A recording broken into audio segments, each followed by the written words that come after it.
Assalamualaikum warahmatullahi wabarakatuh. Jumpa lagi dengan channel Ngaji Intiso. Jadi kesempatan kali ini kita akan belajar lebih banyak lagi dari beliau guru kita Gus Bahak, bab apa-apa yang tidak bisa kita contoh dari sunnah-sunnah Rasul ya. Dan tidak mungkin kita mencontohnya, hanya Nabi Muhammad yang bisa melakukannya. Seperti apa kajiannya? Mari kita simak bareng-bareng. Jadi kadang-kadang dalam banyak hal itu kita malah tidak boleh persis Rasulullah karena kadang banyak khususnya. Yaitu contoh yang paling masyhur di fikih ya kayak Nabi itu nikah 9 itu khususnya. Dalam strategi juga sama. Dalam strategi memanage negara juga sama. Banyak sahabat yang punya ide yang zaman Nabi itu tidak ada. Ketika ditanya kenapa tidak persis Nabi, katanya huwa Rasulullah. Ya Rasulullah itu meskipun seperti itu, meskipun tidak tertib secara rasional, tetap dikawal wahyu. Makanya negara baik-baik saja. Kalau saya ini hanya Abu Bakar, kalau tidak ya repot. Umar ya sama, bikin Diwanul Murtasikab. Utsman juga sama, di manage negara. Sayyidina Ali juga di manage. Kalau Nabi tidak. Tapi tidak apa-apa karena ada karisma. Sekarang ya seperti itu. Kamu biasa heroik, biasa ngasih kiai kamu, ngasih hadiah kamu, biasa ngasih ibu kamu uang. Ternyata ibu kamu setelah kamu kasih uang dikasihkan adik kamu atau kakak kamu yang nggak pernah kerja, terus kamu marah-marah, ini tidak adil. Saya yang memberi nggak dikasih, ini yang nggak kerja dikasih terus. Loh, kamu biasa jadi pahlawan kok turun kelas menjadi apa? Pasien. Kamu milih jadi pahlawan apa pasien? Pahlawan. Jadi sebetulnya faham-faham ekstremis ini dari kegoblokan. Dari kegoblokan berpikir nubuwah sehingga tidak punya rasa ibadah. Lah ini yang menjadi orang-orang ekstrim. Jadi korban pertama ekstremitas itu bukan sahabat tapi Rasulullah Shallallahu Alaihi Wasallam, yaitu Nabi dibilangin oleh mereka, "I'dil ya Muhammad." Kamu kalau bagi harus adil. Pikiran mereka kalau adil sama rata sama. Jadi kalau pakai pikiran itu, saya minum di sini itu haram. Mau udah ikut bikin kok minum.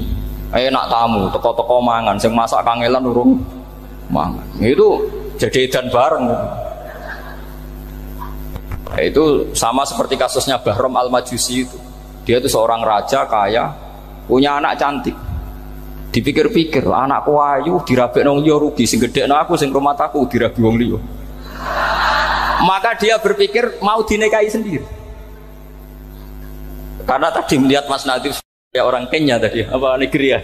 Terus malah gak layak itu maksudnya orang. Ini Mas Nadif ini termasuk harus mendukung gerakan tidak ekstrim. Nyawanya masih itu karena barokahnya beliau agak-agak gitu. Tapi nggak sampai liberal ya, agak-agak pokoknya itu. Karena ketika ada gerakan ekstrim di Mesir, itu termasuk dia DPO. Ternyata setelah ada intelijen, beliau pas buka itu nggak makan dulu tapi rokok dulu. Wah ini mesti orang sekuler, tidak ekstrim. Akhirnya nyawanya sampai sekarang itu barokahnya rokok pas iftar itu pas. Nah, tanya ini masih hidup ya Mas? Ya pernah sepuh sama saya. Jadi pikiran-pikirannya Bahram itu seperti itu. Walhasil akhirnya Bahram itu menikahi anaknya sendiri. Masyhur itu dalam cerita. Jadi ceritanya itu ada seorang wali tidur di Masjid Haram sama Rasulullah, ditemuin gitu. Terus kata Rasulullah, salam saya untuk Bahram Al-Majusi. Ternyata dicari-cari nggak ada Bahram lain kecuali Bahram yang berdua, bahkan anaknya sendiri mau dinikahi. Ya cara berpikir karena seperti itu.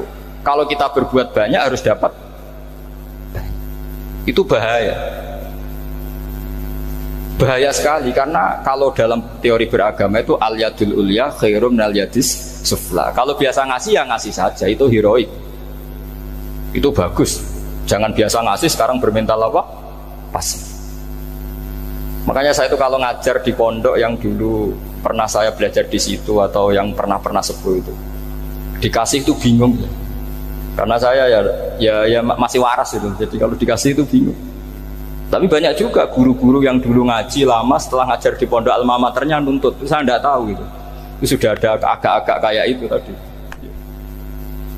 Walhasil si Bahram tadi itu, ini cerita harus saya teruskan karena nggak boleh diputus.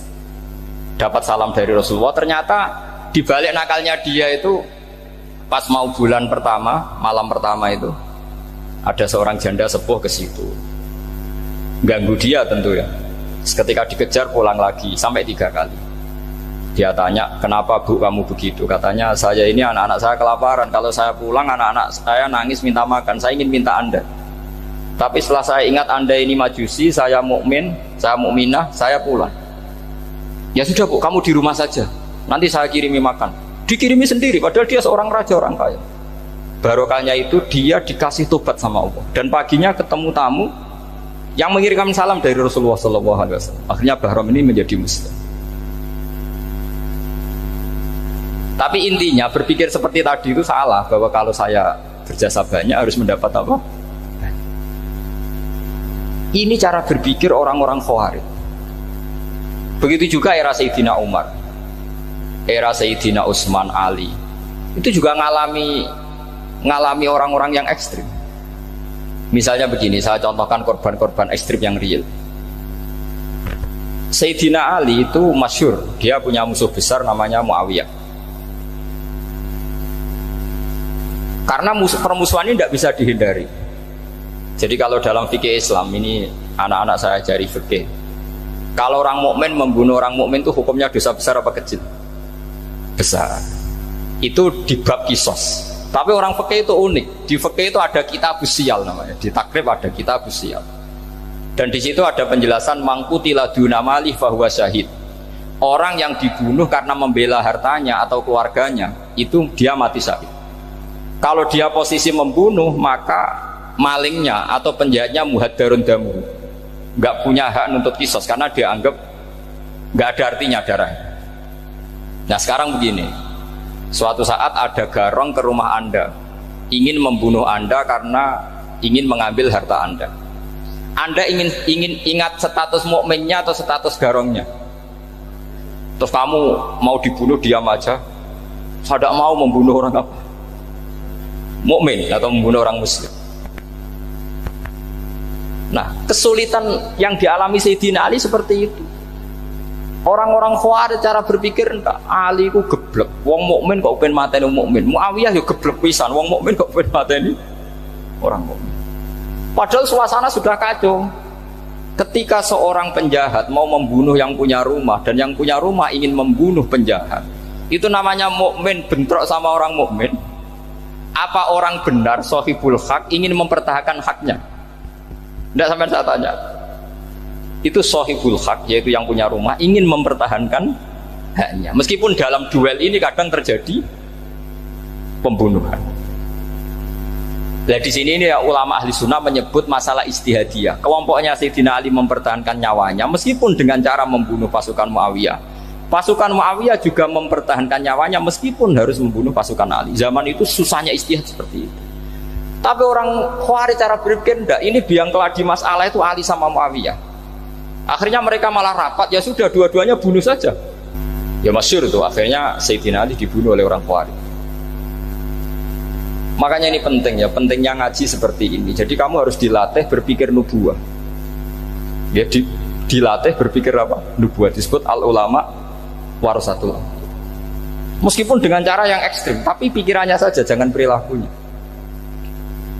Saya punya contoh sekian kasus, sekian tragedi. Misalnya begini, saya itu dulu punya teman, dia soleh, bisa baca Fathul Mu'in.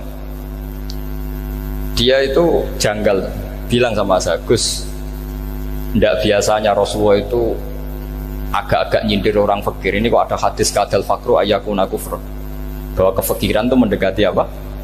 Kekufuran. Dia itu aneh sekali.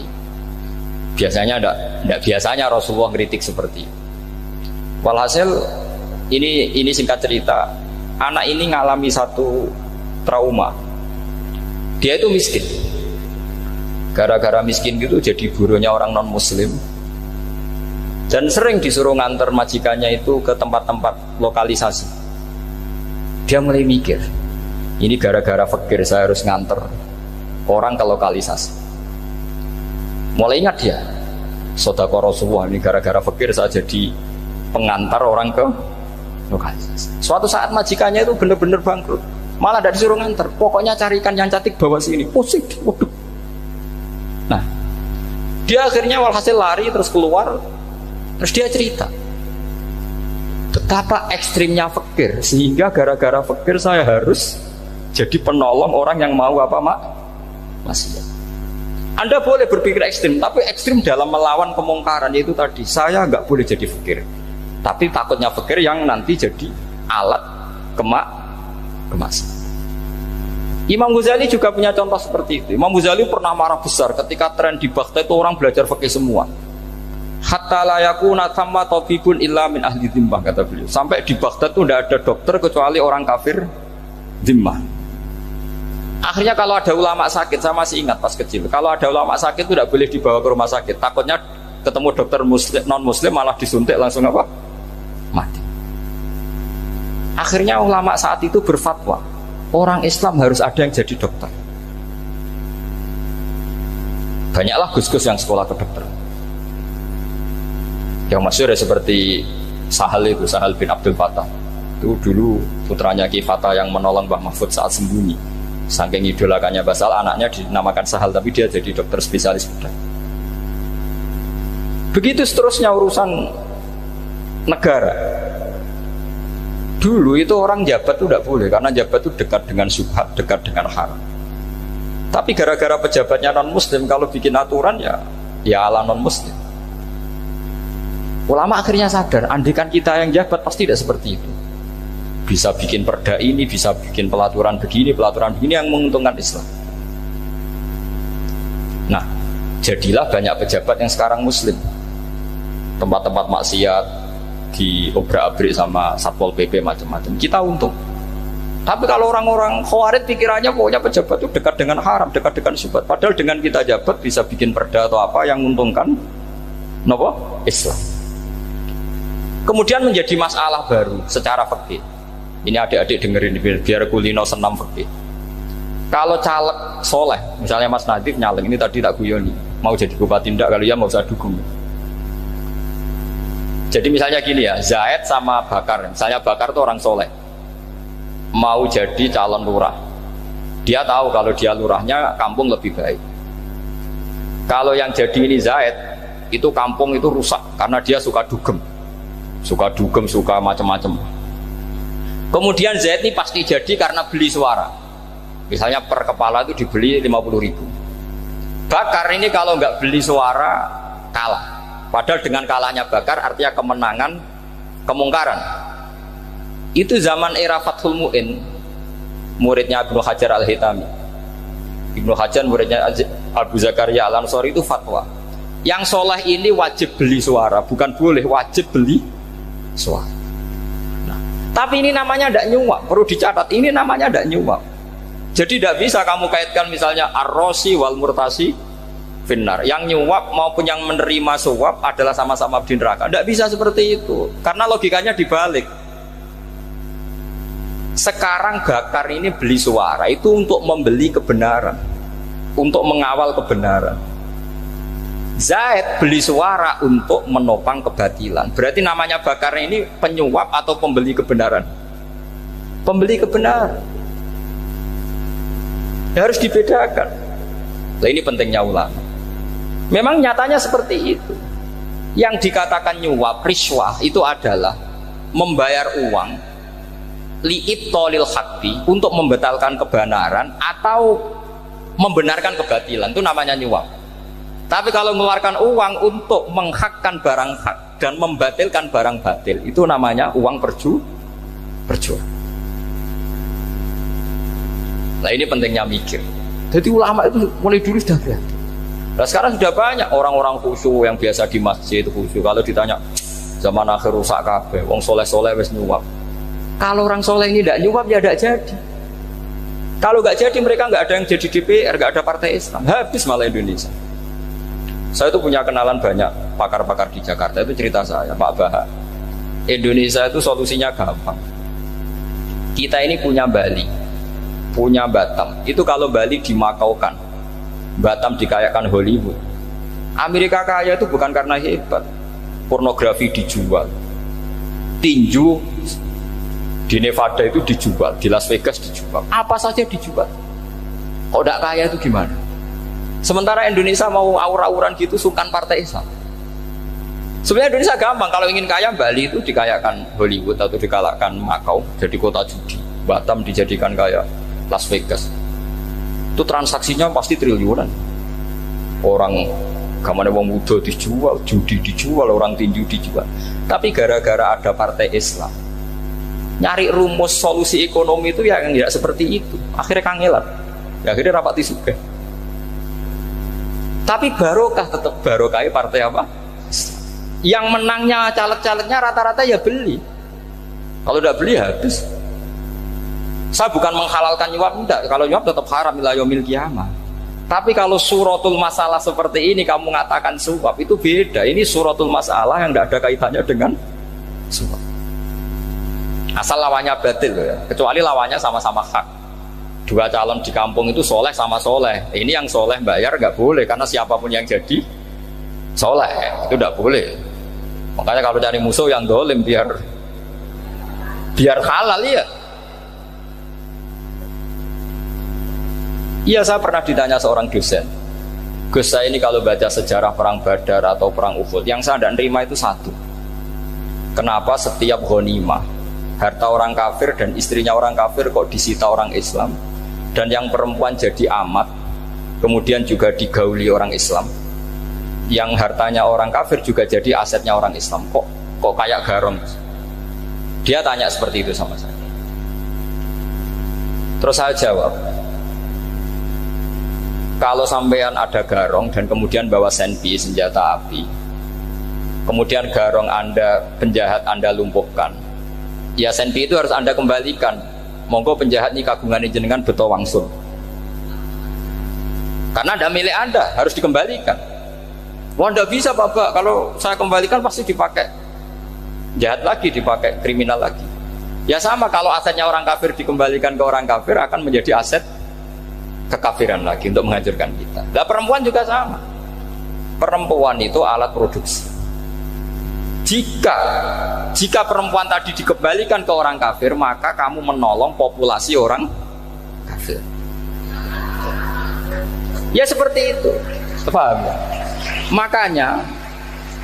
Makanya disita dalam perang loh ya, tapi dalam perang yang legal. Nah itulah kenapa amat halal. Makanya di Quran itu illa ala azwajihim aw ma malakat aymah.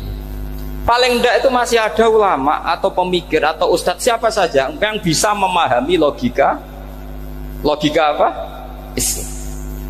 Nanti kalau ulama ini sudah meninggal, orang akan mencibir Islam dengan cara mengatakan Islam itu jahat, yaitu menyita hartanya orang kafir dan istrinya orang kafir setiap kali terjadi perang. Karena pemikiran ini pasti sama-sama kutubnya sama-sama ekstrim. Ya ini penting saya katakan. Makanya masyhur itu perdebatan Sayyidina Ali dan Muawiyah. Ini saya kutip sedikit. Ini ya sama-sama berpikir ekstrim, tapi ekstrim yang baik. Walhasil dalam satu kerja bakti di Masjid Kuba, itu ada sahabat namanya Ammar. Ini di depan umum, ini penting. Kalau dalam ilmu hadis di depan umum ini penting karena nanti menjadi mutawatir. Beda dengan hadis yang Nabi ngendikan sama 1-2 sahabat, namanya hadis ahadi. Di depan umum Nabi guyon gini sama Ammar, ya Ammar waihak taqtuluka alfiatul baghiyah. Ammar, kamu ini nasib kamu itu agak sial. Karena nanti yang membunuh kamu itu kelompok yang tidak benar. Alfiatul baghiyah itu kelompok yang tidak benar. Itu disaksikan sekian sahabat. Walhasil suatu saat Ammar ini ikut perang dan ikut pasukannya Ali dan terbunuh oleh pasukannya Muawiyah. Seneng Ali. Walhasil Ammar ditemuin sama Ali. Ya Muawiyah, al-ana dhuhara bi anna fi'ati haqqun wa fi'ataka baghiyah. Sekarang kelihatan siapa yang benar. Saya yang benar, kamu yang salah. Kenapa? Karena Ammar kelompokku dan terbunuh oleh kelompok kamu. Padahal kata Rasulullah yang membunuh Ammar adalah kelompok yang salah. Tapi Muawiyah pintar sekali, dia jawabnya gini, laula kama kutila Ammar. Ammar terbunuh karena bela-belain kamu. Kalau kamu tidak nyuruh dia perang juga gak terbunuh kan. Jadi kamu ikut andil terbunuhnya siapa? Ammar. Tapi apa kata Sayyidina Ali? Idzan qatala Rasulullah Hamzah. Kalau teori itu Anda pakai, Rasulullah pun membunuh Hamzah. Sekarang Hamzah perang karena suruhan siapa? Rasulullah. Yang membunuh Hamzah siapa? Wahsy. Kalau teori itu Anda pakai, berarti Rasulullah pun membunuh Hamzah. Terus fasa kata Muawiyah, terus Muawiyah diam. Jadi fikih pun tuh diputuskan lewat pikiran ekstrim. Tapi bukan ekstrim yang merugikan orang lain. Ya, kalau merugikan orang lain namanya sudah la dororo wa la dirar, dia menyalahi aturan itu. Makanya saya pernah ngaji di sini dulu ketika tahun kemarin. Fikih-fikih Islam itu punya rumus, itu ya gara-gara pikiran ekstrim sebetulnya. Saya pernah nyontohkan adalah orang tuh kalau sholat jenazah itu mayitnya di depan. Itu ulama fikih tidak ada yang punya alasan. Mau hanya bilang gini, hakada wajadna salafan wa khulafan. Mulai dulu kalau nyolati mayit ya jenazahnya di depan. Ya hanya gitu saja, tidak punya alasan. Makanya ulama lain mengatakan tidak apa-apa jenazah di belakang, yang sholat di depan. Kenapa? Fa innaha laysat bimanzilatil imam. Memangnya jenazah imam harus di depan? Itu ya tidak ada yang bisa bantah. Bagaimana mungkin harus di depan? Oh, enggak, imam kok harus. Yang harus di depan itu imam. Jenazah itu imam apa enggak? Enggak. Terus alasan kedua, sholat ghaib. Kalau ada orang mati di Surabaya, Mas Nadib di sini, sholat ghaib boleh enggak? Boleh. Jenazahnya di depan apa belakang? Di belakang kan? Berarti harus enggak jenazah di depan? Ya dia mau ngakeh yang jelas kalau itu. Lah ini contoh-contoh kecil. Nah orang Khawarij itu orang yang paling tidak mau menerima otak-atik seperti itu. Akhirnya jadi goblok bareng tadi. Ya makanya Rasulullah pun jadi korbannya Khawarij. Muhammad kamu harus adil. Karena pikiran mereka adil itu yang memberi banyak ya dapat banyak. Kalau pikiran nubuah tidak seperti itu. Kalau yang biasa memberi, biasa heroik, biasa baik ya biar tetap biasa memberi. Jangan dilatih jadi apa? Fasih. Ini mungkin adik-adik juga agak keberatan, tapi harus dilatih. Makanya saya itu jadi kiai itu ya mulai kecil anaknya kiai, putu kiai, saya itu yang mulang itu senang. Saya tidak pernah terlintas dikasih santri atau dihormati ya enggak. Mungkin sampai mati agak terlintas. Ya pikiran saya sederhana. Biasa mulang pahlawan malah sekarang pasen itu malah kayak cemen, kayak turun kelas gitu. Jadi saya terus ya enggak kepikiran sama sekali. Loh kalau saya minta sama Allah karena itu atasan saya. Makanya ada ulama yang ekstrim gini, ini kisah nyata. Ada ulama alim datang ke seorang raja. Rajanya ini soleh padahal. Ternyata pas raja itu berdoa, ya Allah saya kasih ini, kasih ini. Padahal ulama tadi itu mau mengajukan proposal. Mau minta apa gitu. Terus dia pulang ketika ditanya, Pak Kiai kenapa pulang? Ternyata raja itu minta zat yang sama yang saya mintai. Kalau raja saja masih minta, ngapain saya minta raja? Saya akan minta zat yang dimintai raja. Terus pulang dia. Wah itu ya pikiran ekstrim, tapi bagus ekstrimnya. Saya akan minta zat yang dimintai raja. Kalau sampean kan enggak, uteke saya les, sholat dinteni, tetap jalo. Oh kak orang mikir seperti itu. Emang salah didik, salah itu tadi. Nah, ini harus dilatih. Masyhur itu ketika Nabi pas Fathu Makkah itu, orang-orang Ansor komentari Nabi gini, ketika Nabi sangat happy di Mekah, sangat enjoy di Mekah, kata orang-orang Ansor, amar rojul fa'adroka durok fatun fi ahli wa ulfatun fi asyiroti. Namanya orang pasti happy kalau di kampung halaman. Jangan-jangan Rasulullah itu nanti hidup di Mekah lagi, karena Mekah sudah dikuasai orang Islam. Beliau pasti kangen sama keluarga, sama Mekah. Tapi ya sama, ketika Rasulullah mulai ngasih itu, orang-orang Quraisy dikasih banyak, orang Ansor juga pikirannya seperti itu. Baru orang Ansor dilatih pikiran nubuwah, yaitu tadi mereka itu dapat kambing, dapat sapi terus pulang. Kamu mendapat saya, milih mana? Milih Rasulullah Shallallahu Alaihi Wasallam. Sekarang kamu saya balik. Kamu punya kiai, kamu bisa memberi hadiah, memberi beliau. Suatu saat kiai anda ini kaya raya, terus sering ngasih orang-orang yang nggak pernah berjasa. Kamu nggak pernah dikasih. Itu kalau pakai pikiran Khawarij, kiai ini salah karena ngasih orang yang tidak berjasa. Tapi kalau kamu pakai pikiran nubuah, enggak. Alhamdulillah saya tetap istiqomah memberi kiai itu. Dan alhamdulillah enggak dibales. Semoga balasannya di akhirat. Ya sudah seperti itu. Kalau pakai pikiran gengsi tadi seperti itu. Masa biasa memberi sekarang posisi diberi, saya turun kelas. Jadi sebetulnya pikiran ekstrim itu boleh, tapi untuk yang seperti ini bukan ekstrim yang tadi. Makanya ini disebut al-hujjat. Al-hujjat itu satu logika yang bisa mematahkan asumsi awal.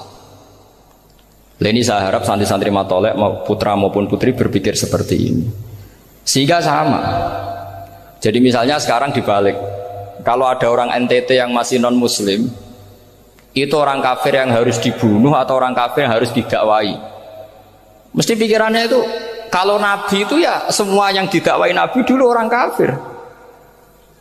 Nah, ketika Nabi di Mekah itu pertama ketemu orang kafir itu dibunuh atau didakwai? Didakwai. Ya berarti pilihan sekarang ya didakwai bukan dibunuh. Nah soal perang itu perang itu beda dengan membunuh. Ada janjinya, ada macam-macamnya, terus nggak ada solusi, itu baru ada apa? Perang. Jadi kalau sudah dibalik-balik gitu, makanya kata ulama-ulama, Khawarij itu pasti salah. Pasti salahnya adalah kalau orang tidak benar ya dibenarkan bukan dibunuh. Kalau setiap orang kafir dibunuh, Nabi kapan jadi nabinya? Karena orang kafir habis. Jadi metode bil hikmati ada, al-mau'izatul hasanah ada, karena orang kafirnya sudah apa? Mati. Terus pertanyaan kedua, kalau Nabi harus ekstrim ngapain? Yang ngawal Jibril, halnya Israel lebih efektif.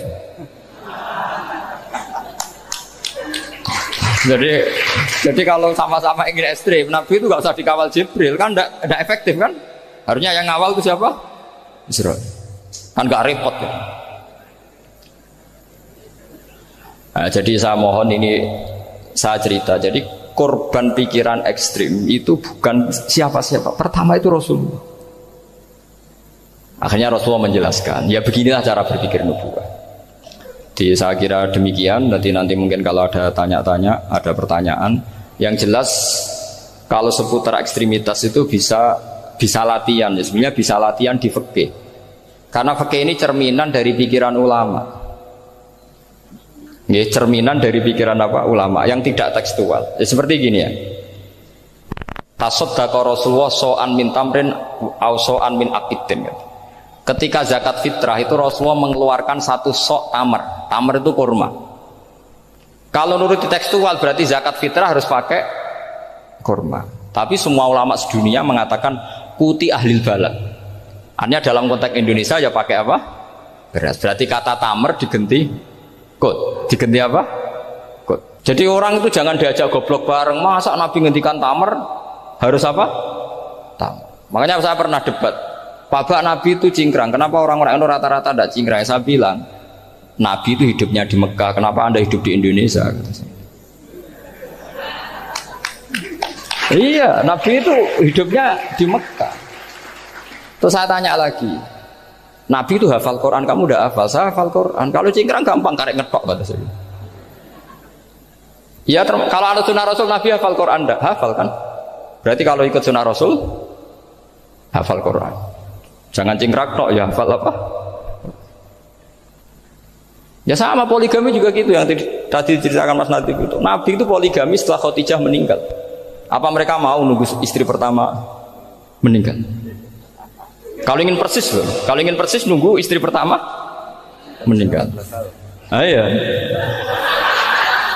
Tidak mau juga kan? Ya biasa saja lah. Pokoknya yang dihalalkan syariat ya kita bilang halal, yang diharamkan kita bilang apa? Tidak usah sok suci sunnah Rasul. Saya punya banyak cerita. Abu Bakar itu dulu sering menghindari sunnah Rasul.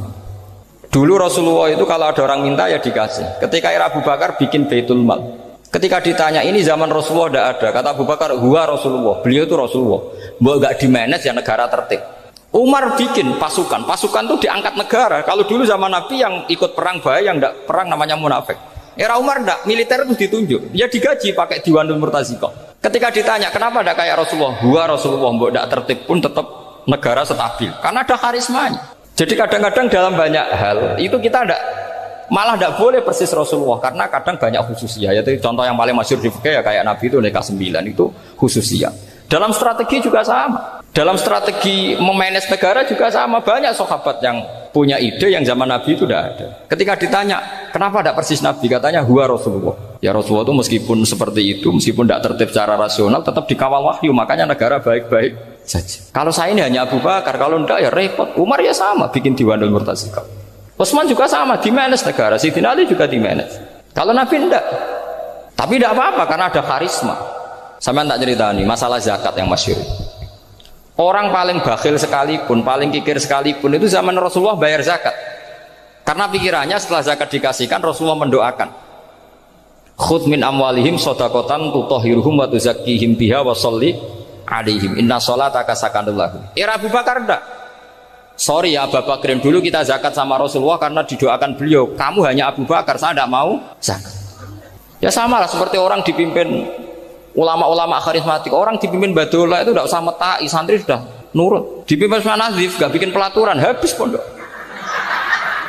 Kalau tidak ngancam, gak gini, ditakzir, gak gini, habis. Zaman badola dehem tok santri wedi. Mas nazif dehem enggak. Nah, makanya Rasulullah itu tidak banyak bikin pelaturan. Rasulullah itu kalau mau perang itu hanya bilang sahabat, saya besok ditantang Abu Sufyan di sini. Saya mau perang. Oh itu sahabat ikut semua. Orang melihat wajahnya, melihat karismanya sudah tertarik ingin menyelamatkan beliau. Kita tidak akan ridho Rasulullah keluar sendiri. Kalau Abu Bakar ya enggak. Pertama Abu Bakar pidato sudah sopan. Saya memimpin kamu. Ini qatwul litu walastu bi khairikum. Saya ini memimpin kamu, tapi bukan berarti saya yang terbaik. Jika saya benar maka dukunglah, kalau salah ingatkan. Itu pertama orang-orang bilang apa? Fawwah la uqimannaka bisayf. Nanti kalau Anda salah tak ingatkan pakai pedang. Ya karena hanya Abu Bakar bukan Rasul. Jika diaturlah, ini ada militer, ada pengawal, ada baitul mal. Era Umar lebih modern lagi, ada Diwanul Murtazikoh, ada macam-macam. Ya Rasulullah nggak ada. Nah sekarang orang sidik-sidik muni sunnah Rasul, padahal ada sunnah Rasul yang khasnya Rasulullah sebagai nubuwah. Khasnya Rasulullah sebagai apa? Nubuwah. Coba Nabi itu istrinya 9, semuanya cerita tentang tahajudnya Nabi, witirnya Nabi. Apa kira-kira Mas Nadif kalau punya istri 4 ceritanya tentang tahajudnya Mas Nadif? Tentang perkasaan. Kan enggak? Nah, jadi saya mohon, sebetulnya pikiran-pikiran ekstrim itu karena enggak mau belajar. Enggak mau belajar. Kalau mau belajar itu kata Imam Ghazali itu dalam kitab Imla, Al-Imla fi Iskalatil Ikhya itu. Fal ma'ani awsa'u minal ibarat. Yang namanya ma'ani itu awsa'u apa? Minal ibarat. Jadi yang fal ma'ani awsa'u minal ibarat. Jadi yang namanya makna itu lebih luas minal apa? Ibarat. Nah, ini contoh yang paling nyata ya Sayyidina Ali. Ketika Sayyidina Ali perang sama Muawiyah, itu Sayyidina Ali bilang sebaiknya Muawiyah kirim delegasi, mediator. Saya juga kirim mediator. Terus orang-orang Khawarij karena tadi tekstual. Mahadha ya Ali. Ini apa ya Ali? Lam yujad fi kitabillah. Aturan mediator itu tidak ada di Quran. Bahwa kalau kita perang harus ada mediator itu tidak ada. Terus Sayyidina Ali baca ayat wa in khiftum shiqaqa bainihima fab'atsu hakaman min ahli wa hakaman min ahliya. Jika lelaki dan perempuan, suami istri terjadi shiqaq, terjadi konflik, maka suami kirim satu mediator, yang pihak perempuan juga kirim mediator. Terus Sayyidina Ali ngendikan wa amru Muhammad a'dhamu min amri rajulin wa imra'atin. Urusan umat Muhammad lebih serius ketimbang urusan hanya sekedar suami dan istri. Maka kita butuh hakam, butuh mediator. Baru 4.000 orang Khawarij tobat mengikuti pikirannya Sayyidina Ali yang tidak tekstual. Sama seperti zaman Rasulullah.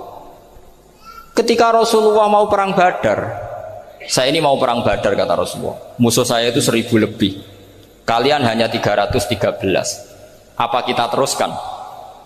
Itu sahabat langsung bilang gini, saya itu hafal teksnya. Idzan la naqulu laka kama qalat banu Israil fathab anta wa rabbuka faqatila inna hahuna qaidun walakin idhab anta faqatila inna ma'akum muqatilun. Ini kelihatan sekali bahwa para sahabat sudah ada tekstual. Orang-orang Bani Israel ketika melihat Musa katanya sakti dan orang dekat Allah, itu cara berpikir orang Bani Israel gini. Walhasil ada perintah supaya Musa itu merangi kaum Jabarin. Orang Jabarin ini gagah-gagah, pikirannya orang Bani Israel. Musa kami itu sakti dekat Allah, ya sudahlah sama Allah saja sana, tak tunggu di rumah kabarnya. Itu kan sama dengan santri semedit, roh kiai ini suga, kiai aku suga, serasa tak pikir kan seperti itu. Ya sama seperti itu. Nabi ku kekasih Allah, mesti perang menang, serasa tak ewangi mesti menangis. Fadhab anta wa rabbuka faqatila inna hahuna qaidun. Ya sudah kamu berangkat saja sama Tuhan, tak tunggu di rumah. Tapi apa kata para sahabat Ansor ketika Nabi minta supaya mereka dukung di perang Badar? Langsung bilang, idzan la naqulu laka kama qalat banu Israil. Kita tidak akan bermental kayak Bani Israil. Ini tekstual apa enggak? Mereka punya mafhum, punya pikiran. Cara Mas Nadif punya kreatif. Bahwa ini mental yang bejat, kita tidak akan meniru seperti itu. Itu sahabat. Jadi dulu sahabat itu makna di Quran juga ada tekstual. Jadi bisa memahami. Nah sekarang orang memaksa semuanya harus tekstual. Ya meskipun tadi jangan terlalu liar terus menjadi liberal. Tapi saya tidak tahu kalau contohnya Mas Nadiem tadi pakai kondom, siti kordon, tidak tahu itu pikirannya Jil apa Mas Nadiem, tidak tahu saya itu tidak tahu. Kok sampai sembeling itu saya tidak tahu.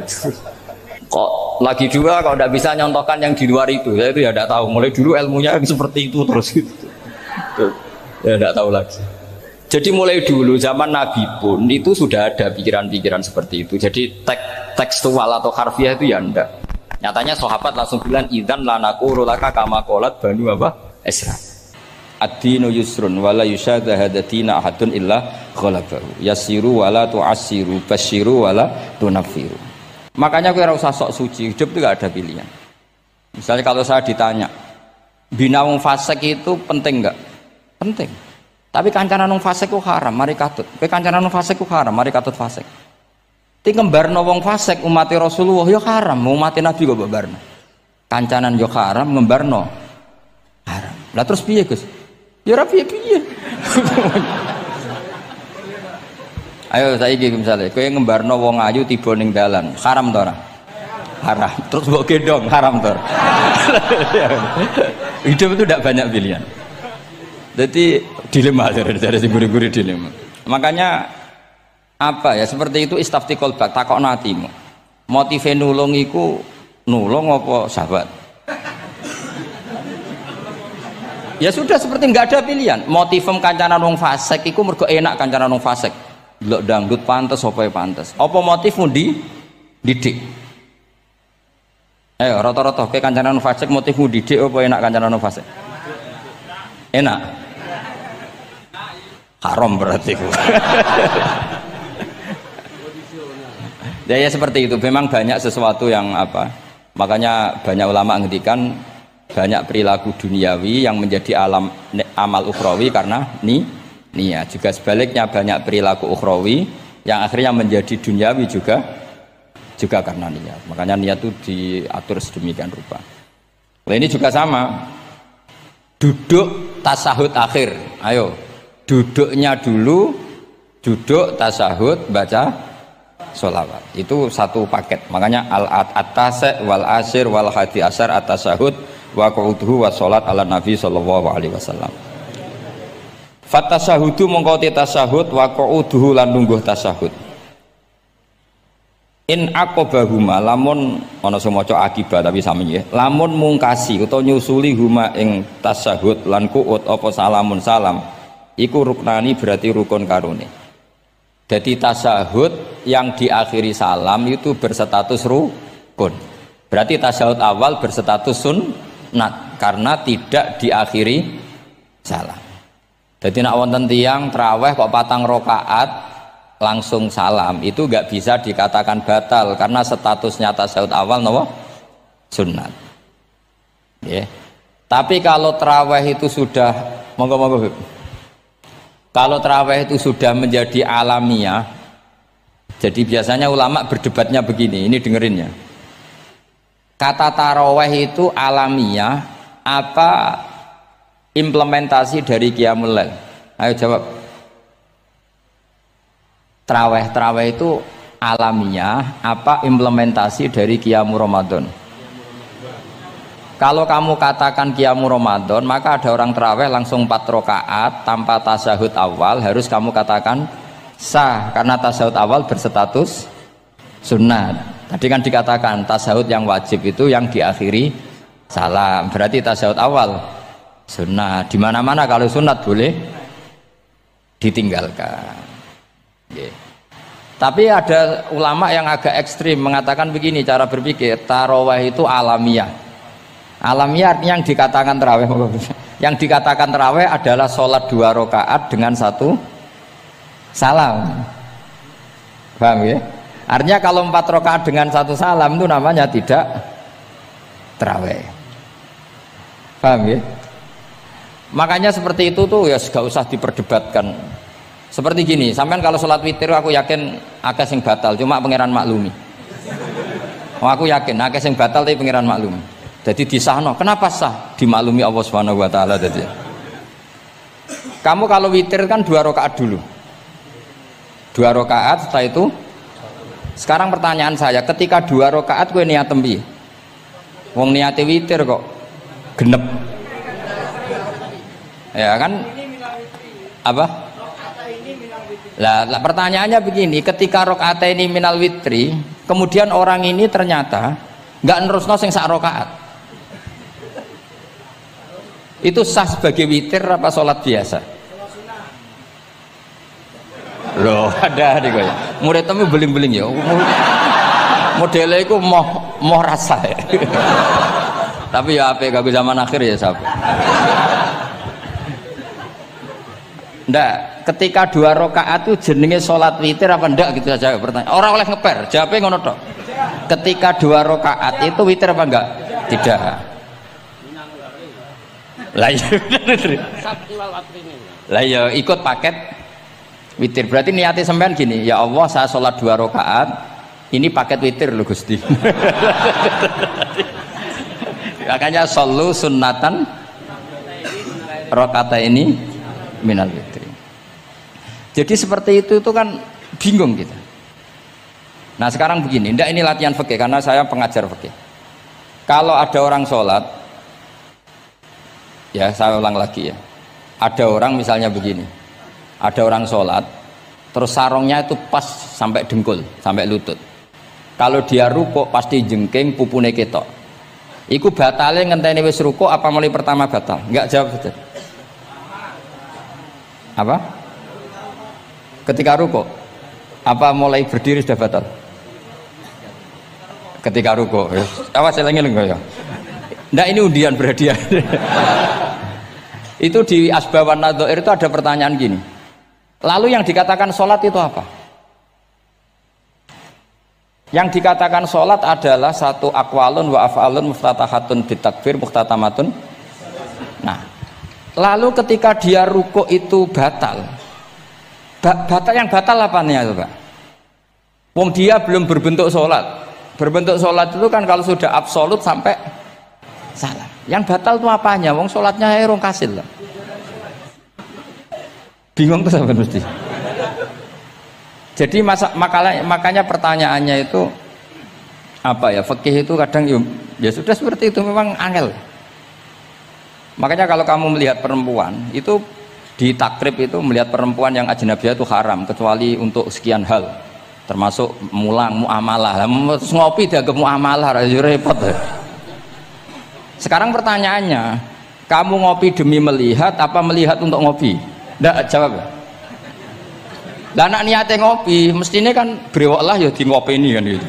Cek bakule brewok, cek bakule kumisen. Kopi enak. Nah kira-kira agak haram itu mesti begini. Saya sama Habib Ali jalan ke Jakarta terus ngantuk ngopi. Kebetulan bakule ayu insya Allah halal karena orang niat. Nak sampean kan gak apal. Wah sing pojok kono wae. Wah itu mesti haram itu tak jamin itu.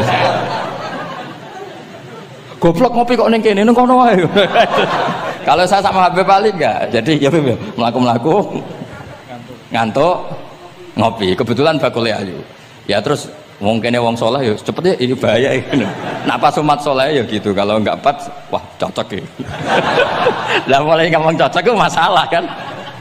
Makanya pertanyaannya itu yang halal itu nazar li taklim apa taklim li nazar? Apa? Nazar mbok kowe sing muni. Jadi itu masalah-masalah fikih memang. Makanya kalau berteman orang fasik itu hati-hati ya. Kalau itu kamu lihat umatur Rasulullah Shallallahu Alaihi Wasallam yang perlu kamu selamatkan, yang perlu kamu bina, jenenge tarbiyatul fasik, membina orang fasik. Tapi kalau kamu memang bermental fasik, ini namanya mualah, berkawan sama orang fasik. Itu hukumnya langsung rubah. Kalau mualah ya haram, kalau tarbiyah sunnat atau bahkan wajib. Lah takok bedane piye Gus? Ya takok awakmu. Ya sudah seperti itu, enggak ada jawabannya sudah. Sing kok nang akhirat fa yunabbiukum bima kuntum ta'malun. Sing kok apa piyambak sing apa menghisab. Mun kula terusno ya. Wa illa fasunnatani ay wa illam yaqib huma salamun fasunnatani. Terus ini aturan pokok fikih sebenarnya wa kaifa ada jaza. Sebetulnya aturan duduk itu enggak ada. Kamu duduk gaya apa saja itu sah. Wa kaifa adalan hale kaya apa lungguh sapa wong jaza mengko wenang apa ikilah kuut. Dados tenggene lungguh teng napa? Tasawuf akhir misalnya kowe sila ya sah, gaya lungguh apa sah. Meskipun ya rada kurang ajar mau salat arang-arang wae kok. Tapi secara hukum sah. Jadi misalnya wonten wong desa terus kadang tasawuf akhiru sikile rada mlekang, kadang wis pokoke wa kaifa ada jasa. Jadi pentingnya ngaji ngeten iki paling gak nglahirno husnudzon bahwa aturan duduk itu gak ada. Misalnya aja mentang-mentang sampean khusuk lungguhe bener terus nek ana lungguh rontok metintang sithik wah iki gak sah. Gak tau ngaji. Kowe sing ora tau ngaji maca wa kaifa ada jaza. Aneh-aneh. Kowe sing ora tau ngaji wa kaifa ada jaza. Enak ora tau ngaji malah nuduh. Iso wae sing lungguhe ora bener ku wali malah lara kowe. Meskipun agak-agak ya ora. Wali kok lungguhe ngono. Tapi nek misale wali tenan kualat sampean. Wa kaifa ada jaza. Terus hukum itu penting. Sehingga kalau sampean haji tenggene Mekah niku salat itu mau macam-macam. Kula sing nganti saiki iskal tapi wis ora iso protes. Niku lho, Beb. Wong kuat ngadeg nggawa kursi nak salat kok lungguh. Nak teng Indonesia wong salat lungguh ora ngentosi bener-bener lemah. Ning Arab gak kuat nggawa kursi. Salate lungguh. Engko nak ngarep iku sofe kosong, kursine digawa. Ya lungguh meneh. Batinku lho nggawa kursi ngalor idul kuat kok salate. Nak teng Jawa iku anggere ngape mati jek salat ngadeg. Kursi nenteng. Jadi ya kalau mboten ngerti nih. Ada lagi yang orang Arab, mungkin Arab Bedui. Itu kalau ada yang nelpon, itu teleponnya dijupuk. Jap soli. Kalau aku dong ditakoki, Gus iku madzhab apa? Aduh, mbak ketoke madzhab goblok. Apa disalahno iku wong Arab? Wong Arab. Ora disalahno iku. Akhirnya debat. Soli iku pirang huruf? Ya telu nak cara nahwu nggih. Sot lame sitok kan tasdid berarti telu. Telu wis batal lho. Batal. Pas ya. Yo kok pas. Seru wepet. Serepot-repot.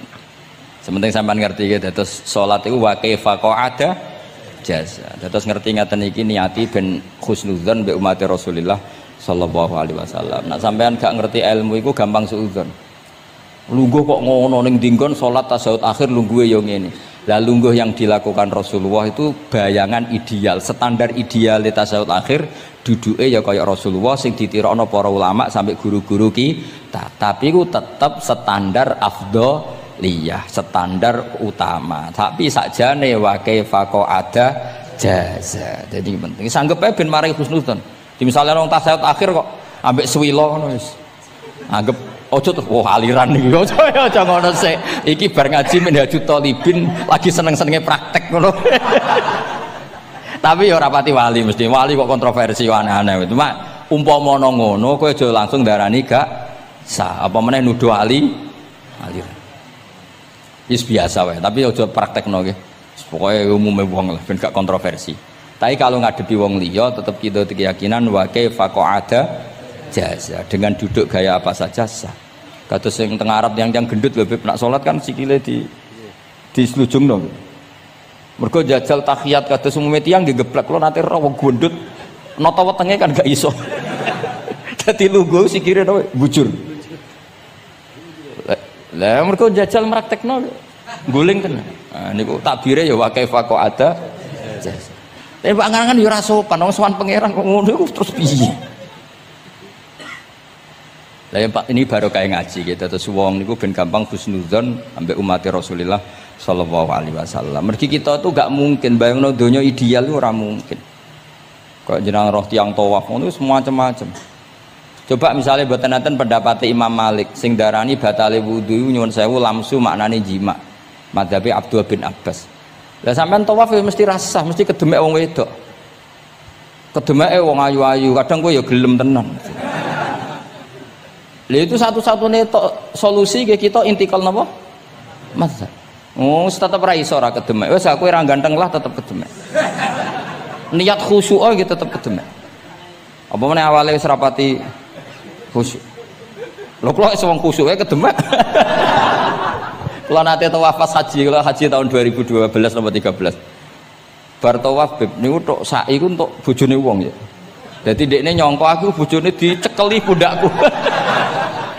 Wong tawaf wong lanang kan ngomong kan dari belakang kan sama semua. Bareng terakhir didelok, lho jebule ora. Piye gitu. Lah aku ya ora krasa lagi usul pangeran aja bayang. Aku aja bayangno kok sampeyan terus krasa mboten. Wah ngenyek wong niku ngenyek wong niku. Mboten kula pas niku intenan eling pangeran tenan gak krasa ora sing nyekel. Pas niku lho sak teruse ra pokoke pas niku. Mergo iku beb tawaf kula niku setengah 3 esuk. Ya sak fase-faseke wong nak ya ngono wae eling pangeran to beb dadi pas khusuk-khusuk. Nganti ana wong nyekel iku gak krasa. Bareng bar tawaf lho jebule wong wedok bojone wong. Wah matane wong. Mulane Quran nak ngelingno kita iku napa? Faman farada fihinnal hajja fala rafatha wala fusuqa wala jidala fil hajj. Jadi potensi fasik ku malah pas haji. Fil haji fi ku ing dalem. Lah kok mboten sebuti teng Arab niku wong nak mboten haji iku wajahe ditutup nganggo cadar. Tapi nak pas ihram malah wajah wajib dibuka. Iku wis mari uji nyali tok. Kalau nate di konco khusuk tenan ya, khusuk alim. Niku nate di kesempatan ngambung Hajar Aswad. Pas sampai ngambung, pas untuk detik ngambung, pas ana wong Turki wayu pas ngambung. Niku cerita teng kula, cara tak terusno Gus. Iku ora kena Hajar Aswad. Kena pipine cah wedok niku. Lho pangeran niku kok iso detiknya sama, Bu. Pas sampai ngambung, pas posisi Turki yo, wahyu Gus. Lha iku wong alim eling ayune, ora eling Hajar Aswad. Bareng rezeki wae. Mulane Hajar Aswad itu ngenes, mulane jare Hajar Aswad aku dhisik putih. Gara-gara dosane Bani Adam dadi ireng. Mane kata yang haji nangis kan termasuk niku, nyesal deh. Jebule wong sing rayu bojone tok wong nuduh wayu kabeh. Sing bagian niku maksudnya. Dadi nyen repot. Pangeran niku nguji ngoten faman farada fihinnal hajja fala rafatha wala fusuqa wala jidala fil hajj. Bener nak salat. Sak fasek-faseke wong pas salat iku mesti warung lanang-lanang. Salate ning masjid ngarepe wong lanang, pinggire wong lanang. Haji mboten. Masjid Haram, masjid paling suci sak donya, tapi itu uji nyali tenan. Kalau di kanca haji beb tiyang Magelang khusuke sak pole. Selawase ra tau salat jejer cah wedok. Niku salat jejer cah wedok sing disuci cah wedok. Nangis betul. Lah kula rapati khusyuk ya ora nangis biasa wae. Nangis. Lho sampean nek musim haji beb kan kredit. Dadi kanan kirine wedok ning ngarepe wedok. Dekne sujud gelem ra gelem kudu ning bokonge cah wedok. Sing ning cerita-cerita kitab lho, nak haji hujud ku ning bokong. Lha iku tebakan bokonge wedok. Nangis. Gus kula niku tiyang Magelang, sak urip-urip kula ora tau jejer wong wedok. Wong khusyuk. Ketoke bakat dadi wali, ketoke wong khusyuk. Nangis bar haji. Gus kula napa hajine mboten ditampi kok nate ngalami sujud. Aku piye ben ngandani wong khusuk bingung kok ngandani wong khusuk. Ngongkon istighfar ndekne ra salah wong kepeksa. Ngongkon nikmati wong khusuk kok tak kon nikmati. Lho cara sing takok sampean. Aku meni gayamu. Jawabnya gampang, cara sing takok sampean jawabnya gampang nggih piye? Paling gayamu apa? Iki sing takok wong khusuk. Yakin sing takok sampean ngono gayamu. Sing takok nu tiyang khusuk mek nangis tenan nyesel. Memang haji itu unik, makanya Allah ngikatkan fala rafatha wala fusuqa wala jidalu fil hajj ing dalem pas nglakoni. Mencen uji. Jidal kaya ngoten. Ana wae sing mari muring-muring. Wis niat khusuk, niat sabar bebe. Ana wae sing mari muring-muring. Memang ujian betul. Lho kula nek wis kecelok wong gak gampang muring-muring. Wis terkenal lah nek kula seneng guyon ra gampang muring-muring. Nate badhe niku, Beb. Romyu tanggal 11, umumnya haji Indonesia rak koblas zawal. Melok Beb teng rombongan tiyang niku. Wareng tok Mina wonge diding-diding. Iki ajaran napa Romyu kok koblas zawal? Nabi ku ora tahu. Romyu koblas zawal. Nabi mesti Romyu ba'da zawal. Ngamuk-ngamuk. Sakjane kula mboten mutawif, kula mboten kaji gaet, mboten kaji tenan nganggo dhuwit. Nak gaet diamuk wajib meneng ya. Engko iso di PHK nak. Akhire kula ngomong ngene. Akhire kula dijakno Pak Bak sampe sing ngadepi. Ya Nabi ora tau Romyo qobla zawal tapi ora tau ngamuk-ngamuk koyo kowe ya. Mangkel opo. Lah ya Nabi ora tau Romyo qobla zawal tapi ora tau ngamuk-ngamuk koyo kowe ya. Repot. Akhirnya aku wah, jari kaji oleh jidal wah akhirnya. Iya padha jidal. Ra iso Kang. Pemene ngajak bojo wis geger tok. Kula de kanca ngajak bojo ya sing kancane sitok ngajak bojo wong Jogja. Nah bojo sitoke niku isuk-isuk gekno teh sing lanang. Isuk-isuk gekno teh kopi. Sing di bojo ra gawekno teh. Wong wedok kok apike ngono maksude. Jawabe sing wedok. Lah piye ijolan.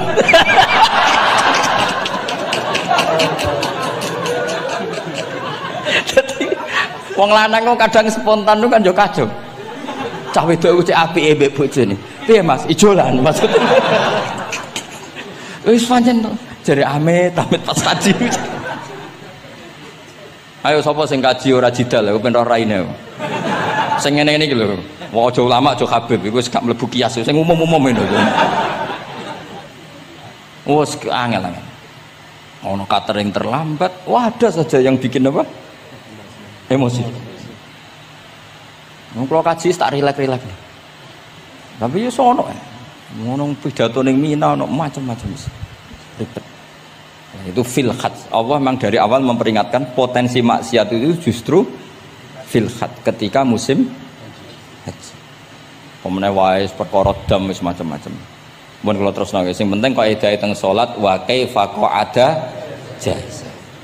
Kados wingi Imam Rafi'i dawaken salat sujud itu mau cukup watul jabah. Niku nggih guling-gilingan ben gak gampang suudzon mbek tiyang lintu. Nah, kita piyambak ndak akan mempraktekkan itu. Kita tetap sujud melibatkan 7 anggota. Cuma nak ana sing ngono gak gampang suudzon. Wong bar ngaji minhajud dalibin. Dadi ana gunane lah. Wa kaifa qa'ada jaza. Jadi duduk dengan gaya apa saja berstatus sah. Ya, duduk dengan gaya apa saja berstatus sah. Tapi saya ulang lagi, tentu kita tidak meraktekkan itu. Kita duduk tasahud awal gederekno para guru, tasahud sani gederekno para guru. Cuma status hukum wa kaifa qa'ada jaza. Dengan duduk gaya apa saja sah. Karena kita tidak pernah tahu. Ana wong duduke mingkrang jebule mbok salahno, mbok takokno jebule udunen kan ya ora roh. Salat kok modele ngono ku model apa? Jebule wonge napa? Udunen utawa wonge bar digi panjen sikile ra iso ditekuk bareng mbok amuk. Salat kok ujug-ujug bar gipan lho gipan. Kan ndak pernah tahu, makanya ini butuh perangkat hukum. Jadi wong alim butuh itu khazanah hukum supaya agama ini luas. Ad-dinu yusrun wala yusyadahadatina ahadun illa ghalabahu. Yasiru wala tu'assiru basyiru wala tunaffiru. Mun kula terusno. Wa yusannu lan den sunatno fil awali ing dalam tasawuf awal apa al-iftirasu lugo iftiras. Mun sampean ngerti niku. Fa yajlisu ala ka'bi yusrahu wa yansibu yumnahu wa yadau atrafa asabihi lil qiblah. Wa fil akhir at-tawarruku wa kal iftiras lakin yukhriju yusrahu min jihati yamini wa yulsiku warikahu bil ardi. Ini ora usah diterangno nggih karena apa? Ya sudah pokoknya seperti yang sampean praktekkan, itu yang tasawuf awal jenenge apa? Iftiras, yang tasawuf tsani jenenge tawarruk. Ora usah diterangno malah dimaknani malah bingung sama. Wal asah yaftarisul masbuk wasahi. Nah, meskipun imam itu tasawuf akhir, masbuk tetap bergaya tasawuf awal karena masbuk tidak diakhiri salam karena dia nanti berdiri lagi. Nah, kalau sedikit mau cerita masbuk bahwa agama ini proses. Ya saya ulang lagi, agama ini proses. Dulu para sahabat itu kayak cacilik Kudus, kayak cacilik Indonesia. Jadi dulu para sahabat itu kalau Nabi sudah rakaat ketiga atau rakaat kedua, niku takbir terus sholatnya digebut. Digebut, wis kayak cacilik-cilik kita cilik kan orang imam wis rakaat ketiga kayak takbir ngebut. Nah, engko bar ngebut nganti bar. Jadi imam rakaat ketiga kita tahu-tahu rakaat ketiga mergo nyelip. Engko imame salam ya melok salam. Itu kecerdasan itu tuh pinter. Dulu zaman sahabat ya gitu, agar Nabi rakaat ketiga sahabat datang takbir ngebut sampai rakaatnya sama dengan Nabi, Nabi salam terus ikut. Nah ditakoki Nabi wis pirang rakaat yo? Nggih 4 rakaat. Lah kowe karok kok 4 rakaat? Nggih ngebut Nabi. Itu dulu gitu. Sampai ada Mu'ad bin Jabal, makanya disebut di antara spesialis fikih itu Mu'ad bin Jabal, ketika beliau karek sama Nabi, beliau ngikuti Nabi, kemudian Nabi setelah salam beliau menambahkan rakaat yang kurang. Terus semenjak itu jadi syariat kalau untuk masbuk ngikuti imam Setelah imam salam menambahkan rakaat yang ditinggalkan. Terus dibakukan sampai sekarang. Dulu enggak seperti itu. Dulu sholat ya kenalan, jenengan dalemnya pundi. Oh, belum. Dia pun tengah-tengah sholat. Jejer wong ora kenal. Jenengan tiyang pundi mboten nate ngertos kula tiyang mriki. Nggih ngoten riyen. Nggih. Sahabat yang pun terpelajar ora roh nak ngono iku batal sholat. Sampai setelah sholat Rasulullah sallallahu alaihi wasallam matur, inna hadhi sholat munajat. Sholat iku munajat dong ya. Nak omong-omongan mbek pangeran ae ora usah mbek Bani Adam. Akhirnya semenjak itu sholat ngomong mbek Bani Adam hukumnya batal. Sebelum itu ya enggak. Nah, makanya agama ini proses. Sehingga fiqhud dakwah itu harus dihidupkan. Sekarang enggak orang langsung pakai fiqhul ahkam. Akhirnya umat ini melayu. Harusnya yang dimulai fiqhud dakwah. Jadi dulu Nabi berkali-kali kecewa mbek umat itu, tapi Nabi ngempet karena prosesnya fiqhud dakwah. Lho nate wonten tiyang niku nyuwun sewu, ijek duwe penggawean maling. Sowan Nabi di wis masyhur. Nabi mau ngangkat dia cung kowe salat. Ada sahabat yang nyuwun sewu rontok usul ning Nabi. Ya Rasulullah, dia punya penyakit sering maling. Kenapa ndak kamu larang supaya tidak maling? Nabi jawab ngeten. Sayanha huma yaqul. Nah dekne kok salate wis bener ditampa pangeran kok mari-mari di. Itu termasuk yang diperkuat oleh ceritanya Habib Zain bin Semit dalam kitab Al-Manhajus Sawi. Ada orang preman agak suka malak orang gitu, tapi nak sholat tenan, tapi ya malak. Jadi contohnya ya kayak ora usah takok. Ya fase ku macam-macam, preman ono ngegeng delok wong wedok ono delok dangdutan terus ono macam-macam. Tapi nak sholat khusyuk. Ada seorang wali yang mangkele iku gunane apa kowe sholat wong ijek fasik. Jawab orang tadi, saya masih hafal kalimatnya yang diceritakan Habib Zain. Ada'u lisulhi maudian. Saya tetap ingin ada alasan saya berdamai dengan Allah. Jadi aku nak pas maksiat itu kan hubungan saya dengan Allah kurang baik. Maka saya tetap akan menjaga 1-2 perilaku saya yang saya menjaga perdamaian dengan Allah. Istilahnya dalam bahasa Arab, ada'u lisulhi maudian. Saya tetap punya sisi musolahah berdamai dengan Allah. Sehingga suatu saat mungkin Allah pas ridho, sholatnya dia makbulah, kemudian dia jadi wali. Makanya kita ini nggak pernah tahu Allah ridho pas kita apa, juga nggak pernah tahu Allah benci pas kita apa. Sehingga raiso sampean muni apa gunane kaji nek ijek kelakuane ngono, apa gunane ngaji Minhajul Thalibin iki ora usah ngono. Saya pas sampean ngaji, pas ra paham, terus ridho mek kodok kodar. Wah diridani pangeran, wong kondang tenan, wong ra paham kok ridho mek kodok kodar. Sing paham ujug, wong goblok kabeh sing pinter aku tok. Waduh, nyoro lek kula nang. Jadi kita tidak pernah tahu Allah itu meletakkan ridhonya di mana, meletakkan sukhtunya di mana. Wonten orang Hawariyin dalam cerita Ihya. Orang Hawariyin itu orang-orang hebat, wali-walinya Allah, pengikut Nabi Isa. Ono preman liwat. Si preman ini spontan melihat orang-orang soleh itu tertarik, langsung ikut gabung. Saya ulang lagi, langsung ikut. Si wali di antara Hawari ini ada yang risih. Aku terkenal wali kok jejer preman, risih deh. Maka si wali tadi mempercepat jalannya karena risih jejer nama preman. Sing preman dari awal memperlambat jalannya karena dia bilang misli saya seperti saya nggak layak berjejer dengan orang soleh. Intinya si preman menjaga kesopanan, si wali memelihara keangkuhan. Jadi si preman dari awal dia sudah merendahkan jalannya karena nggak ingin sejajar. Si walinya tambah banter karena ingin nggak jejer. Allah saat itu juga menfirmankan ke Nabi Isa karena masih zaman nubuah, Isa liyas ta'nifa al amala. 2 orang ini memulai amal dari nol. Wali ini tak hapus semua amalnya, preman ini tak hapus semua dosanya. Semuanya 0-0. Yang satu untuk barokahnya adab, yang satu untuk afatnya ujub. Jadi mulane dadi kiai koyo kula yo repot, nak ketemu fase kok repot. Ape kancanan kok diamuk sampean rontok garis keras ngene iki. Gus kok kancanan wong fasik. Ape ra kancanan kok nang ujub. Mulane kula ora jelas ya perkara niku mboten tak dudono. Kenapa Gus Bak sikape ra jelas? Ya bawaane wong alim ora jelas, bocah kok kandhane angel. Dadi bawaane wong alim ora jelas. Tapi ora jelas e wau karena ape kancanan wong fasik engko kancanan wong fasik kok dadi syariat ya ndak mungkin. Sok suci ya ora mungkin. Nah, makanya didawakan Allah laisa laka minal amri syai'un au yatuba alaihim au wasi. Dadi wong fasik kok potensine di sepuro pangeran tapi ya potensi disiksa pangeran. Nah delok potensi di sepuro kita oleh ngancani, nah delok potensi disiksa kita ora oleh. Masalahnya kita tidak tahu. Nggih, masalahnya kita tidak tahu. Delok tengene cerita-cerita wali. Wong sowan Sunan Bonang iku nggawa gula salam templek ra mesti dadi wali.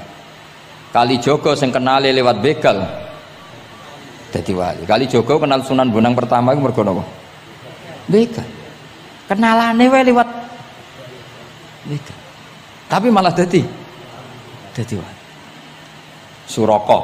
Suraka kenal Nabi ku perkara ape bacok. Mergo dekne ku ana sayembara sing iso nyekel Muhammad, ya tentu dijangkar wong sing ngomong wong kafir, sing iso nyekel Muhammad. Mulane dadi kiai ku bingung.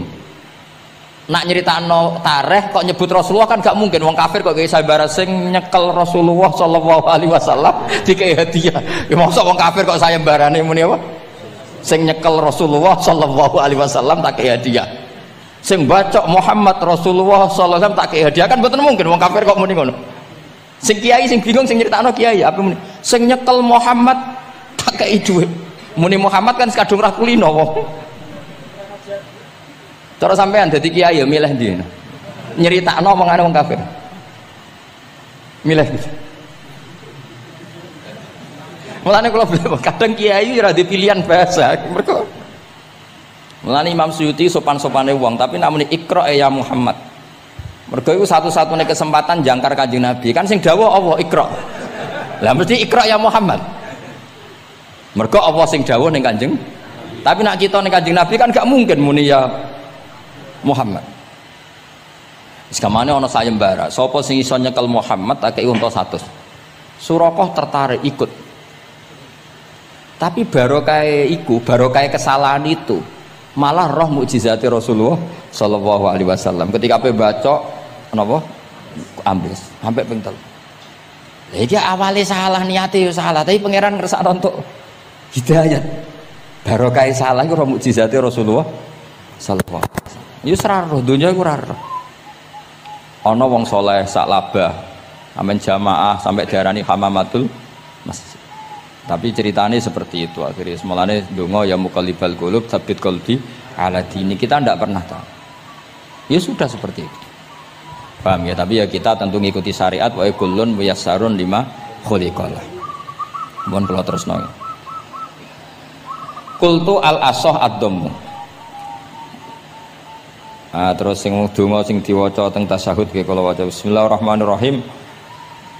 Qultu ala sah wa anna Muhammad Rasulullah sabata fi sahih Muslim wa alam wa aqalli salat ala Nabi sallallahu alaihi wasallam Allahumma sholli ala Muhammad wa ali wa ziyadah ila Hamidum Majid tumeka maring Hamidum Majid.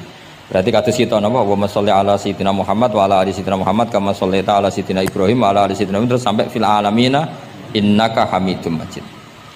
Dan ini sebagai penutup kalau badhe cerita kalau ada kitab namine Hasyatut Turmusi. Hasyatut Tarmasi atau Turmusi ini karangannya Syekh Mahfud Termas. Beliau adalah murid Sayyid Abi Bakar apa? Syato Sohibul Li'ana. Terus guru dari Basim Asyari. Beliau teman dekatnya Habib mbahnya Habib Anis. Berarti Anis bin Alwi bin Ali. Jadi temannya Sohibu Simtiduror. Itu beliau cerita tahiyat itu adalah perwujudan dari dialognya Allah kalian Kanjeng Nabi. Terus ketika Kanjeng Nabi dugi Sidratil Muntaha, nggih, ketika dugi napa? Sidratil Muntaha, Nabi maos napa? At-tahiyatul mubarakatus sholawatut thayyibatu lillah. Mun Nabi mandek terus dijawab kalian Allah, assalamu alaika ayyuhan nabiyyu wa rahmatullahi wa barakatuh. Allah mandek. Terus Kanjeng Nabi niku mboten kepengin saking senenge teng umate bahwa kebahagiaan itu hanya untuk beliau. Saking sayangnya teng umate. Terus ditambahi assalamu alaina wa ala ibadillahi sholihin. Jadi niku barokah syafaat Rasulullah sallallahu alaihi wasallam. Jadi sakjane saking Allah namung assalamu alaika ayyuhan nabi, hanya untuk Kanjeng Nabi. Tapi Kanjeng Nabi carane nego. Ampun nek Gusti niki umat kula wong kudus kathah ngono dadi kira-kira ngono dadi ya pangeran yo tiniku ampun nek Gusti niki ditambahi assalamu alaina wa ala ibadillahi sholih niku sami kalian wala saufa yu'tika rabbuka fatarda Muhammad kamu akan saya kasih nikmat kemudian kamu puas. Jawabane Kanjeng Nabi napa? Fa la arda wa wahidun min ummati finnar. Kula badhe jenengan puas no Gusti, saya tidak akan puas selagi satu umatku min ahlil ijabah min ahli tauhid masih di neraka. Karena kados kula yo bingung mbek wong fasik yo bingung ape gedeng umat Nabi, ora gedeng umat sing kumat. Ora tau waras. Yo bingung tenan ngadepi wong fasik ku. Gedeng piye-piye iku umat Kanjeng Nabi. Ora gedeng sing ngerusak tatanan yo wong iku. Sampeyan milih gedeng apa milih seneng? Nah sampeyan jelas kan akeh sing akrab. Sing bingung kok wong soleh ku bingung. Lho nek wong soleh kan penak kan cara nu fasik santai wae pancen bagian dari itu. Bingung soleh. Ulama ra bingung ya rapati ulama. Mergo jajal sampean misalnya ngadepi wong fasik bingung. Ora mbok bina engko ya disalahno pangeran. Mbok bina kadang yo kakuwati wong uteke sira. Wis pokoke angel urip iku angel. Lho nak Kanjeng Nabi karwan pinter ana diwarai pangeran. Nah sampean sing mari sapa? Curang yo. Tapi yang penting dari itu kita tahu bahwa hubungan wong fasik mbek wong soleh atau wong soleh mbek wong fasik sing jelas dalam adatu Rasulillah itu tidak hubungan kebencian.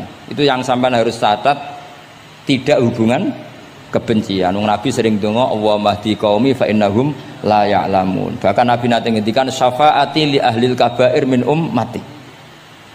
Sakniki mboten saleh sithik ambek wong fasik ku gedhe ora karo. Kok ambek wong fasik, ambek sing wong tahlil lho gedhe. Mergo beda mazhab. Ambek wong sing beda pendapat iki gedhe. Ini ku mboten enten sanate, hubungannya ndak boleh seperti itu. Hubungan bainana wa bainal mukminin adalah at-tawaddud, saling mencintai. Itu soal mangkel ya bawaan manusa lah. Jenenge bar dipisah iku ya mangkel. Duit dikemplang ya mangkel. Itu wajar lah mangkel sekadarnya.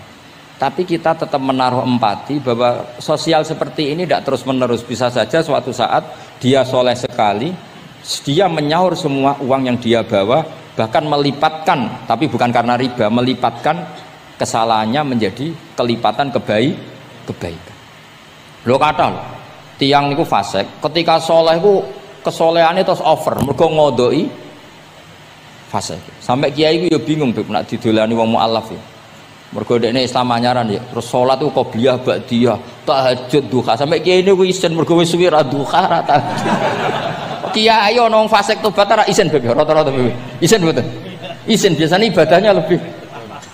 Ya, jadi kiai kan saking suwine ibadah. Kaya kula kan mulai cilik Gus, wis biasa salat iki. Ketemu wong lagi tobat. Qobliyah, ba'diyah, duha. Nak Jumatan mangkat jam 11. Gus, bingung kan? Kene main masbuk kan. Aduh. Mulane santri agar ono ibadah tenanan, oh wanyaran niku perkarane mangkel kalah napa? Saingan. Repot. Wis pancen yo repot, urip-urip. Angel ngadepi donya nu angel, wow. Tapi Rasulullah itu kayak apa? Hubungannya ngendikan Allahumma hdi qaumi fa innahum la ya'lamun. Ketika sama orang fasik malah Nabi ngendikan apa? Syafaati li ahlil kabair min ummat. Syafaatku iku iso nulungi wong umatku senajan to dosa gedhe. Ya tentu ora kok terus dadi syariat. Ngono dosa gedhe oleh ya pun ngoten. Kowe dosa gedhe sul khotimah taqabbalallahu minna minkum aneh-aneh. Cuma niki kula cerita, kebencian sama orang-orang sana, orang-orang seperti itu tidak sunnatu Rasulillah sallallahu alaihi wasallam. Sunate Nabi niku nek ana wong fasik iku didongakno dibina. Mergo piye-piye iku umate Kanjeng. Masyhur kan ada sahabat itu namanya Abdullah. Ya Abdullah iku nganti wong lali jenenge nak Abdullah niki teng Bukhari. Wong nyeluk iku khimar saking nakale. Niku senengane mabuk. Lucune ndekne mabuk nang terminal gak gelem. Ning alun-alun gak gelem, nak mabuk senengane masjid Kanjeng Nabi. Jadi kadang wong saleh yo lucu ya. Ora para kiai iku gak enak, tapi kok sing dibodoni ya kiai. Mulai dhisik wis ana niku. Dadi ora para kiai iku ora kepenak padahal fase. Engko tapi sing dibodoni yo kiai. Singkat cerita nak bar mabuk nu mbek Nabi ya dijilid. Dijilid itu diberi sanksi lah. Binial itu sandal atau apalah wa atrofis siap. Tapi akhirnya sahabat karena sering orang itu salah, mereka melaknati itu. Terus kono iku penuh laknat, ngarepe Kanjeng Nabi kok sering mabuk, sering gini-gini. Jawabe Kanjeng Nabi napa? Ini teng Bukhari. Ini harus saya utarakan mereka orang-orang itu hadisnya sahih ta ora. Sedurunge takok tak omong iki ning Bukhari. Mbok kowe roh mbok ora wong tak omong iki ning Bukhari. Daripada ra roh takok sahih enggak ngono ya. Ya ben di kota ngene takok sahih ta ora. Nyorok saiki ape dalil mikir akhir iki. Wedi dites oh. Kula ya tau dites ngono. Gus iku hadis sahih ta ora be wong kota. Mbah delok dhewe ya. Kowe iso maca ta ora tak anu. Lah mangkel wong, ajane kula ya ape dadi wong apian mau mangkelno, tapi wong kono mangkel sik ya. Daripada dadi udun tak omongno ae.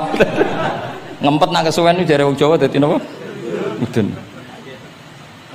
Tapi apa kata Rasulullah? La tal'anuhu fa innahu yuhibbu wa rasulah. Aja geman nglaknati wong mabuk iki. Piye-piye seneng Allah mbek Rasul. Mulane ribet gitu. Kuwi ana wong joget pas selawatan kene ya bingung, mbok halal lho iku selawatan kok joget. Mbok haramno iku pira-pira jogete pas selawatan. Terus takoki hukume piye Gus? Sing jelas ora dihukum polisi kok. Lah ra iso jawab. Wah niki mboten fatwa lho niki guyon mawon. Pokoke iku ra ngono. Niki seksine wonten itratur Rasulullah sallallahu alaihi wasallam wonten putu-putune Nabi. Bingung pancen ngadepi malah parah meneh. Nuaiman sahabat senengane guyon, Nabi mau dibuli. Kok sahabat Nabi senengane nek ora di dhuwit iku ora ana bakul keliling. Ngene. Nabi aturi lah pilih sing apik, mangan mbek Nabi. Terus bar iku terus Nabi kok nyongkone ya hadiah. Bar iku bayar Nabi. Bar Kanjeng Nabi. Nah, Nabi ya mengsem tok. Nabi apian. Mulane ya ahli jajal mesti niru bae tenang ya kapan. Dadi semoten. Lah Nuaiman saking nakale niki cerita. Cerita ini ada di Ihya, ada di Ithaf. Ono ad-Dorir, tiang niku wuto. Wuto teng masjid, takok. Nggon uyah iku ndi? Dituntun mbek Nuaiman, seneng kene ra wis. Iku jan ning tengah masjid. Ngamuk-ngamuk, awas aku nak ketemu Nuaiman tak tutuk. Dekne krungu nak diancam ad-Dorir wong wuto. Hari ketiga digandeng meneh, Kowe kepengin roh ketemu Nuaiman. Yo endi wonge tak duduke. Dijejero Sayyidina Utsman. Pas iku Sayyidina Utsman isih salat. Iki lho Nuaiman. Kuwat dhuwur. Kuwe kir masjid Amirul Mukminin. Dadi wong nak bodoni iku ora iso pisan, mesti berseri. Dadi lu bodoni pertama wis fatal, kedua luweh sahabat. Jadi sahabat itu macam-macam. Tapi kabeh iku fil jannah. Mergo menangi delok wajah Rasulullah sallallahu alaihi wasallam. Lah niku dawuhe Nabi, aja laknati wong ngono-ngono iku piye-piye seneng Allah mbek Rasul. Itu di Ihya diterangkan, kula masih ingat betul takbir di Ihya. Saya masih ingat betul kalimat itu. Memang saya hafalkan. Falam yukhrijhu bil ma'siyah anil mahabbah. Saya masih hafal betul. Saya cek itu di Ihya, mesti persis lafaz yang saya utarakan kan. Falam yukhrijhu bil ma'siyah anil mahabbah. Nabi tidak mengeluarkan seseorang dari status mahabbah hanya karena maksiat. Lo kata gak misalnya preman-preman ketemu Kiai nyucup, ketemu Habib nyucup, kata enggak? Gak ada. Diarani preman, mbek Habib tua dem nyucup, nyucup tenan, dikongkon nurut tenan. Jajal ora salat iku kon roan. Resi daleme Habib wali, oke wis seneng. Asal kon aja kon salat. Jadi artinya apa? Ya unik. Tapi barokah mahabbah itu semoga suatu saat jadi orang baik. Wong kula sering ketemu preman nyucup wong itu watonan nyucup. Tahu salat tenate. Tapi kula suwun nang Gus jenengan piye bingung gak. Mula nate diceritani preman iki kisah nyata ning kapal pesiar, preman sugih ning kapal pesiar. Niku tukaran kalian tiyang cerita kula berjotosi tiyang. Kena apa? Teng kapal pesiar karena hari Jumat itu ono Jumatan. Nah ada orang yang enggak Jumatan itu gak terima mergo dadi birisik. Wong hiburan kok ono apa? Jumatan. Nah pas gremeng iki dikira wong Islam sing fasik iki dijak gremeng seneng. Kapale wong akeh nyewa bareng kok dienggo Jumatan berisik. Ngene iki kudune ora usah Jumatan, hiburan kok ono Jumatan. Dicuwot sampai sing ra Jumatan. Bingung kan iki. Lho kok njot, lah aku ra Jumatan lah ra trimo ana wong nyek Jumatan. Fasek Indonesia iku pusing mikir. Kathah sing ngono. Wah akeh. Pokoke Indonesia iku bingung, pengamat tuh pusing kowe. Yo bangga cerita kula bangga. Lah jajal preman-preman sing ra salat, ana wong ganggu wong salat tuh trimo ta ora kira-kira? Gak trimo. Wis pokoke unik Indonesia. Pun kula terusaken ya, dados ketika Nabi sungkeman teng kene mengke niku wonten teng cerita teng Kiai Mahfud sungkeman teng pangeran nglafat napa at-tahiyatul mubarakatus sholawatut thayyibatulillah. Terus kalian Allah dijawab assalamu alaika ayyuhan nabiyyu wa rahmatullah wa barakatuh. Terus Nabi ngersakno salam untuk beliau itu umum untuk sinten mawon saking syafaqah welase Rasulullah sallallahu alaihi wasallam. Terus disebut assalamu alaina wa ala ibadillahi sholihin. Terus teng kitab niku malaikat terus derek gabung Nabi piyambak nggih derek ngendikan sedanten asyhadu alla ilaha illallah wa asyhadu anna muhammadar rasulullah. Terus kula suwun salate jenengan lafat-lafat yang dipilih para ulama itu lafat-lafat spesial. Maka meskipun lafat-lafat itu berstatus sebagian sunat, tapi guru-guru kita tidak pernah meninggalkan itu. Meskipun berstatus sebagiannya sunat. Jadi misalnya sampean gak oleh misalnya soal ahli fikih, sing rukun ning gone tasawuf akhir mu syahadat tok.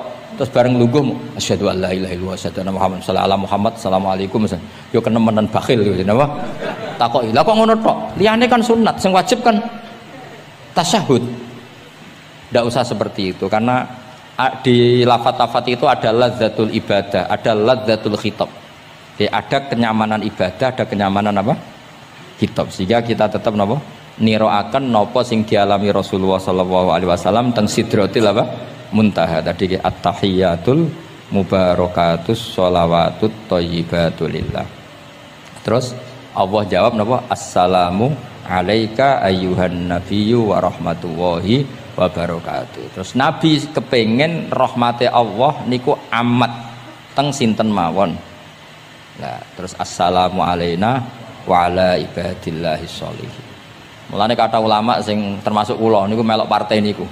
Wong Islam iku ndonga sak pase wae, sementing saleh.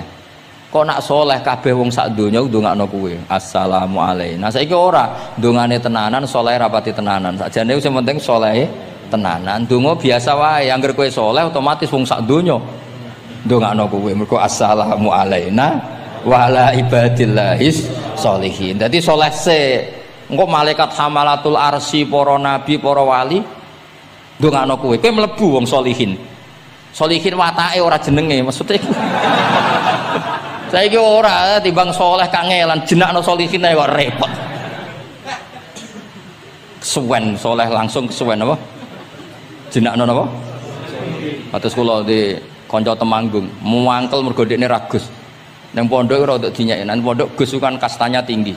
Dekne ra tau diceluk Gus. Anake jenakno Agus tok. Ben sok ben diceluk Gus. Jadi orang usah tambahan, nak tak tambahi Gus kok diceluk tambahane iku dadi Agus. Ya akhirnya kabeh wong nyeluk Gus. Iku solusi terbaik cara. Niki kula tabarruk mbek kula waca nggih. Niki kitab Khasyatul Turmusi tentang Fadilatut Ta'lim.